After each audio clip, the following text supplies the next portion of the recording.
काल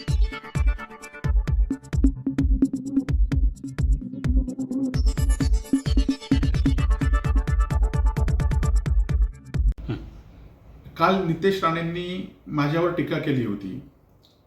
काल काही पत्रकार माझ्याकडे आले होते आणि त्या टीकेला उत्तर मागत होते. परंतु मी म्हटलं की 1-2 दिवस थांबूया, कारण निलेश राणे जे टीका करतायत ते त्यांच्या टीकेवर ठाम नसतात. त्यामुळे मानेकरांवर टीका केली ते आज काय बदलतात हे मी पाहत होतो. म्हातू मानेकर हे भारतीय जनता पार्टीचे कार्यकर्ते आहेत. लोकसभा आणि विधानसभा निवडणुकीमध्ये त्यांनी जसं विजय केंद्रवडेकरांनी निलेश राणेंबरोबर काम केलं होतं, तसंच म्हातू मानेकरांनी निलेश राणेंबरोबर काम केल्याचे फोटो पुरावे माझ्याकडे या मोबाईलमध्ये आहेत. आणि त्यामुळे आपल्या पक्षाच्या, आज जरी ते तुमच्या पक्षात नसले तरी ते तुमच्या वडिलांच्याच पक्षात आहेत. माननीय नारायण राणेंच्या भारतीय जनता पार्टीमध्ये ते या जिल्ह्यामध्ये पदाधिकारी आहेत. तुम्ही सांगून त्यांना जर भारतीय जनता पार्टी म्हणून त्यांची हकालपट्टी करा, म्हणजे लोकांना कळेल की म्हातू मानेकर हे हिंदू धर्मविरोधी आहेत. त्याचबरोबर आपण बघितलं असाल की निवडणुकीत ह्या लोकांच्या सगळ्यांचा वापर केला आणि आज कालच्या व्हिडिओमध्ये आम्ही बघितलं होतं की त्यांच्यावर ठेकेदारीमुळे त्यांचे आरोप केले होते. ठेकेदारीमुळे त्या म्हाताऱ्याला घरी बसवावं असं सांगितलं होतं आणि आज मात्र तुम्ही सांगताय की जातीवादी असल्यामुळे मी त्यांना घरी बसवा म्हणून सांगितलंय. खरं तर तुम्ही जे आरोप करताय, तुम्ही जे त्यांना घरी बसवा म्हणून सांगत होता, जेव्हा धमकी देत होता, त्या धमकीमध्ये फक्त आणि फक्त ठेकेदारीवरनं ते आरोप होते.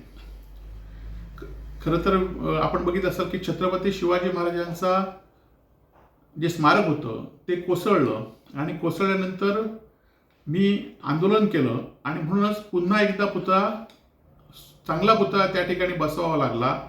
आणि त्यावेळी सुद्धा तुम्ही आरोप केले होते माझ्याबरोबर, परंतु त्या आरोपात कुठलंही तथ्य नव्हतं. आणि जर रवींद्र चव्हाणांनी जर निष्क्रिय पालकमंत्री असतील, माझ्यावर चौकशी केली नसली, तर आता तुमचेच भाऊ पालकमंत्री आहेत, तुमच्याच पक्षाचे नेते गृहमंत्री आहेत, तुमच्या मित्रपक्षाचे, आणि त्यामुळे पुन्हा चौकशी करा.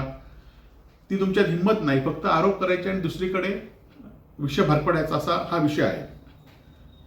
खरं तर मी रवींद्र चव्हाणांना भेटतो, उदय सामंतांना भेटतो, माननीय मुख्यमंत्र्यांना सुद्धा भेटतो. मी जिल्ह्यातील अनेक भारतीय जनता पार्टी आणि शिवसेनेचे अनेक नेते कार्यकर्ते यांच्या हे माझे संपर्कात असतात, मी त्यांच्या संपर्कात असतो. परंतु माझ्या पक्षाची भूमिका आणि माझी भूमिका ही माझी ठाम असते, हे लोकांनी बघितलेलं आहे. परंतु मी भेटतो ते तुम्हाला काय पोटात दुखतंय? आपल्याला माहिती असेल की आपण उद्धवजींना भेटायचं असेल तर माझी काही गरज नाही, तुम्ही उद्धवजींना भेटा. त्यांचे पी आहेत, त्यांच्याकडनं मी पाहिजे तर त्यांच्याशी संपर्क साधून तुमची भेट घालून देईल आणि त्यांना भेटा आणि त्यांना सांगा वस्तुस्थिती काय असेल ती. परंतु मी भेटतो म्हणून तुमच्या पोटात दुखण्याचं काही कारण नाही आहे. आपण बघितलं असाल की आज मी या विधानसभेचा आमदार नाही आहे. माझा पराभव 8,000 मतांनी झालेला आहे, हे पण मी स्वीकारलेलं आहे. आणि खरं तर हा पराभव आर्थिकदृष्ट्या झाला आहे हे पण लोकांना माहिती आहे. आणि रवींद्र चव्हाणांमुळेच तुम्ही विजयी झालात हे पण तुम्ही नाकारू शकत नाही आहे. परंतु मी आमदार नाही. आता तुम्ही आमदार आहात तर तुम्ही या जिल्ह्यातील प्रश्न या मतदारसंघातील प्रश्न सोडवले पाहिजेत. माझ्यावर आरोप करण्यापेक्षा आज आपण बघितलं असेल की मच्छीमारांना एलईडीने धुमाकूळ घातलाय, मच्छीमारांमध्ये दुष्काळ पडलाय. आज जलजीवन मिशनची कामं एकही काम या मतदारसंघामध्ये जी आम्ही सुरू केली होती, एकही काम पूर्ण झाले नाही, ही वस्तुस्थिती आहे. आज शासकीय मेडिकल कॉलेज सुरू केलंय, त्या मेडिकल कॉलेजमध्ये डॉक्टर नाही आहेत. याउलट तुमचे जे शेजारचे असतात, पीए असतात, ते त्या ठिकाणी टेम्पररी कर्मचारी नेमण्यासाठी पैसे घेतात. ह्याचे पुरावे माझ्याकडे आहेत, काही दिवसात मी ते देईन. महिला हॉस्पिटलमध्ये जे कुडामध्ये महिला हॉस्पिटल आम्ही बनवलंय, त्या महिला हॉस्पिटलमध्ये एखाद्या डिलिव्हरी असलेल्या महिलेची 9 महिने ट्रीटमेंट दिली जाते आणि शेवटच्या ज्यावेळी तिला पेन सुरू होतात त्यावेळी त्या ठिकाणी डॉक्टर नसतो आणि मग त्या महिलेच्या जीवावर बेतलेल्याचे अनेक प्रसंग ह्या 6 महिन्यात झालेले आहेत. त्याकडे तुम्ही लक्ष द्या. आज ज्या वाळू व्यावसायिकांनी तुम्ही जिंकून आल्यावर 5 लाखाचे फटाके लावले होते, त्या वाळू व्यावसायिकांना अधिकृत करण्यासाठी, लिलाव करण्यासाठी या मतदारसंघातले वाळूचे लिलावच झाले नाही आहेत. ते लिलाव करण्यासाठी प्रयत्न करा, म्हणजे त्यांना अधिकृत या ठिकाणी होईल. ज्या ठिकाणी विरोध लोकांचा आहे त्या ठिकाणी थांबवा. या मतदारसंघातील आपण बघितलं असाल की सगळीकडे रस्ते खोदून ठेवलेले आहेत. आता कुडाळ मालवणचा रस्ता असून देत, अनेक रस्ते असून देत की जे रस्ते आता माणगावचा रस्ता असून देत, डांगमड्याचा रस्ता असून देत, हे रस्ते आता पावसात पूर्ण होणार नाही आहेत. त्याकडे तुम्ही लक्ष द्या. आणि माझ्यावर आरोप करताना तुम्ही विधानसभेत सुद्धा आरोप केला. तुम्ही एखाद्या मंत्र्याकडे आरोप करतात, एखाद्या विधानसभेत आरोप करतात, तुम्हाला वाटतंय की तुम्ही बोलताय म्हणून. लोक तुम्हाला कोणी सिरियस घेत नाहीत. फक्त माजी मुख्यमंत्री असलेल्या नारायणचे तुम्ही चिरंजीव असल्यामुळे तुम्हाला कोण बोलत नाहीत, परंतु लोक तुम्हाला सिरियस घेत नाहीत हे वर्षभरात कळलेलं आहे. त्यामुळे मी आज आमदार नाही तर लोकप्रतिनिधी म्हणून तुम्ही आहात. आम्ही विरोधक म्हणून जे काही चुकीचं दिसेल, जर तुम्ही म्हातू मानेकरांना धमकी दिलीत, विजय गणवेकरांच्या घरात घुसलात, ते आम्ही लोकांना ज्यावेळी चुकी असेल ते लोकांना आम्ही दाखवण्याचं आमचं विरोधक म्हणून काम आहे.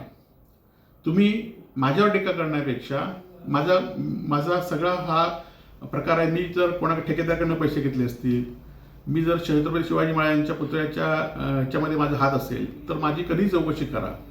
मागच्या वेळेस आपण भ्रष्टाचारी आरोप केल्यानंतर मी LCBला पत्र दिलं होतं की माझे चौकशीचे काही पुरावे या आमदार महोदयांकडे असतील तर ते पुरावे त्यांच्याकडनं घ्या. त्यामुळे माझा कुठलाही चौकशी आपण करू शकता याआधी सुद्धा झालेली आहे. म्हणून सन्माननीय निलेशजी राणे यांना माझी विनंती आहे की तुम्ही माझ्यावर टीका करण्यापेक्षा मी जे बोलतो त्यात काय सत्यता आहे. तुम्ही म्हातू मानेकर जे तुमच्या प्रचारात सक्रिय होते आणि 25 वर्ष ते विरोधक आहेत. माझ्या 4 निवडणुकीमध्ये त्यांनी विधानसभेमध्ये माझ्या विरोधातच प्रचार केला आहे. परंतु ते कार्यकर्ते म्हणून चांगले कार्यकर्ते आहेत.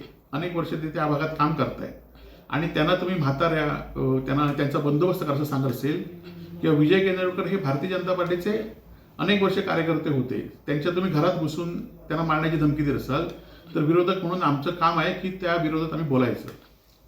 आपले जे साथीदार आहेत त्यांना हद्दपारीच्या नोटीशी आल्या आहेत, त्या आपण थांबवू शकल्या नाही. आनंद शिरोडकर गेले अनेक वर्ष तुमच्यावर काम करतो, त्याला हद्दपारीची नोटीस आली, तो हद्दपार आहे.